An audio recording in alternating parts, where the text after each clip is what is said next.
Welcome back. You're watching a special edition of Mediaweek coming to you from the annual gathering of the newspaper industry, the Pampa Future Forum in Sydney. Well, of course, there has been plenty of other news, though, happening in the media sector this week. In particular, of course, the sale of ACP magazines by Nine Entertainment to Bauer Media Group. But that hasn't stopped, of course, ACP going ahead with the launch of a new magazine, Women's Fitness. Certainly that's pretty unusual in these kinds of times to see a new magazine, isn't it, James? We do. We always get the editor in when there's a new launch. We haven't had many in the last couple of years. There's been a few, but this one, most of them have been in this health sector, and we caught up with the editor, Rachel Sharp, last night, and here's what she had to say. Target audience is women aged 20 to 44 who love the idea of being fitter, of feeling better in their own skin, of looking better, but need a bit of a push, need a bit of motivation. I completely relate to that because I am one of those women. I love the idea of sport and being really fit, but I think all of us are busy. We've got so much going on in our lives, and finding the time to fit fitness in and fit eating well in and all of those things and making it fun is really difficult. So that's what this magazine's about. It's about making fitness realistic and fit into your life and making it fun again and not a chore. It's a sector we've covered a fair bit over the years. It's grown bigger. Tell us a little bit about your magazine. How many copies have you got out there of the launch issue? I actually don't know. That's a question for the circulation department. Sure. I know that we are looking at having a circulation around the same as our sister title, Good Health. Okay.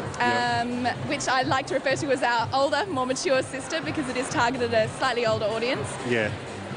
So people reading the magazine, should they feel daunted at all if they're not sort of super fit or had a history of exercising? Not at all, because they're actually not our target reader. We're actually talking to that really large group of women. Because of all of the women out there in our target age group, there is a small subset up one end that are really already living the fitness life. It's a real priority for them. They're, for want of a better word, hardcore exercises, living that kind of lifestyle.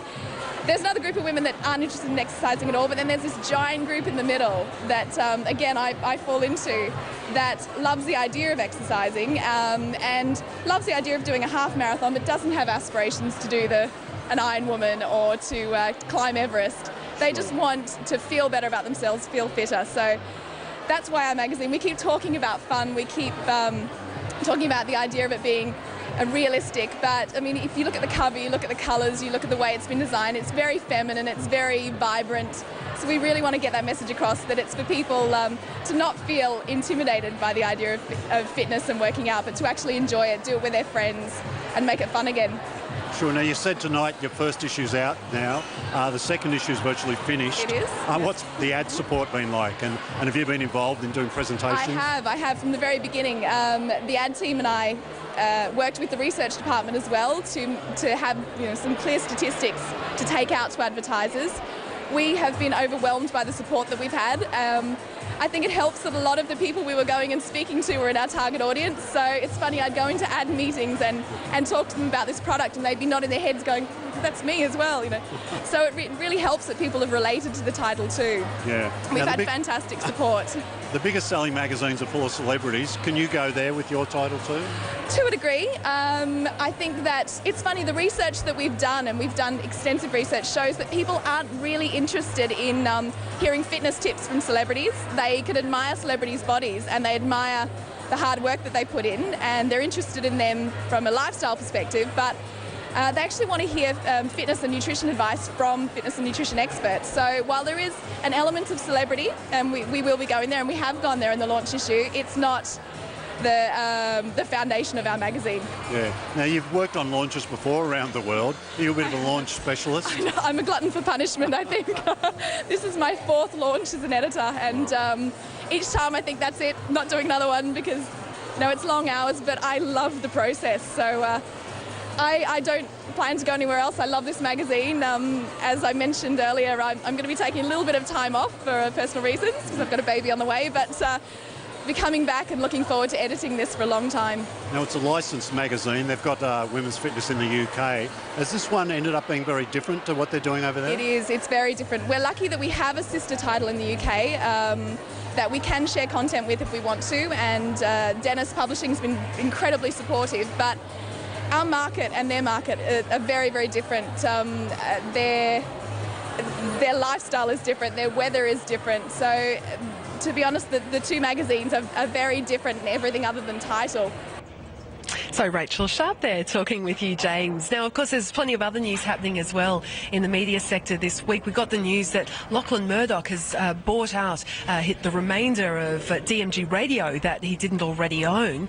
What happens next here? I mean, just one question. Firstly, do you think there'll be a name change as well for the company? I don't think so. I mean, they could. I mean, I'm not sure it's known as DMG. It doesn't really matter what you call it. I mean, the fact they own 100%, they might like to, make a stamp and, really imprint it as an Australian-owned business, if you like. The good news for them is they get access to all 100% of the profits now. Lachlan Murdoch's done a good job with Kath O'Connor. We've had her on the show. They've sort of really, sharpened the business in the last few years. It's earning a lot better money than it has in the past. The Nova Network's doing quite well. And the new Smooth FM, which was launched this year, which we've covered a fair bit, they've got good hopes that that'll do very well. It's sort of a reasonable start in the ratings so far, but they'd be looking for some future growth in that in the year ahead.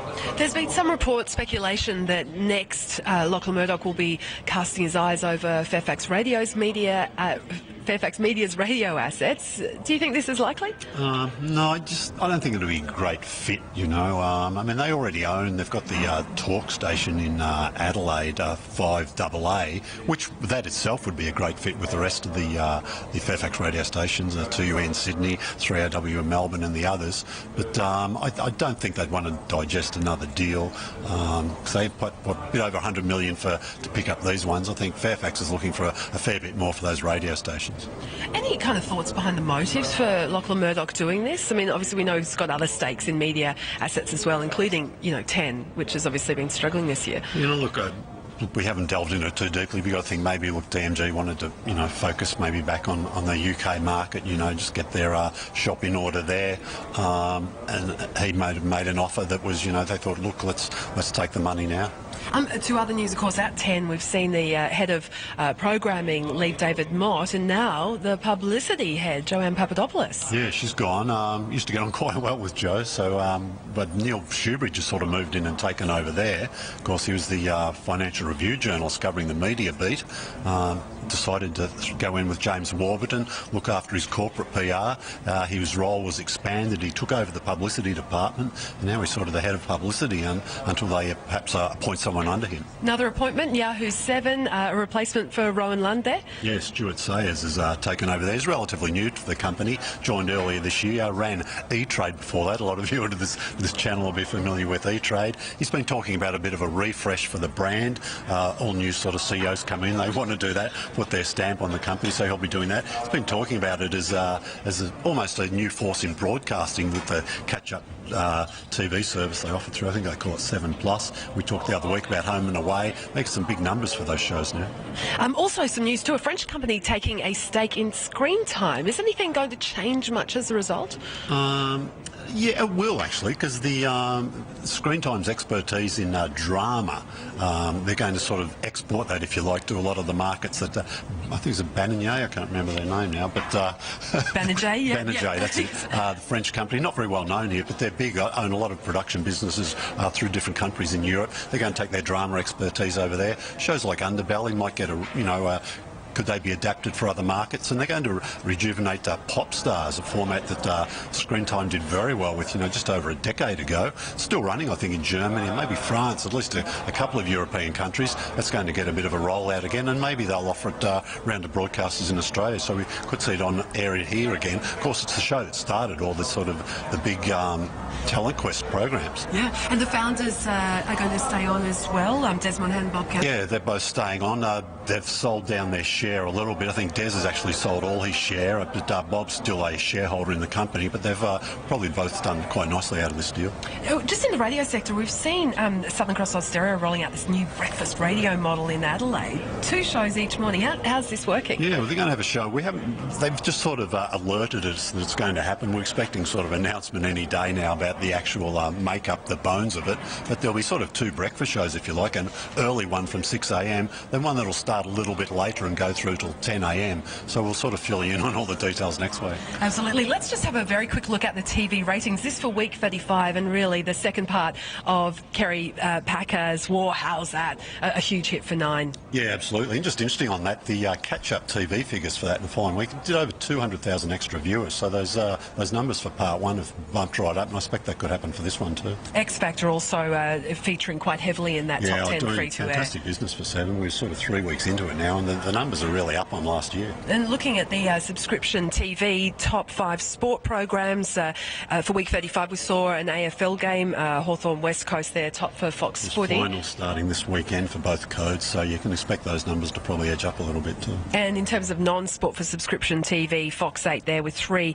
of the top shows, and Showtime with 2, including movies, Captain America in there as well. Just finally, the ad rate negotiations, we're hearing they're starting. It's going to be pretty tough, isn't it, for the broadcasters, except for perhaps 9 when it comes to that hit of the year, The Voice? Yeah, well, 7 are quite confident. They'll, maybe get a little bit of premium on them. They've had some good success too, and they're doing well this part of the year. But yeah, 9 looking to get a lot more money for The Voice this year, and you got to think advertisers will probably have no problem putting their hand in the pocket to pay a little bit more for that after its success. James, as always, of course, tonight the Newspaper of the Year Awards as well, so we'll have highlights on next week's show. For sure, we will indeed. James Manning, absolutely. James Manning, editor and publisher of Mediaweek magazine there for this special edition of Mediaweek, coming to you from the Pampa Future Forum.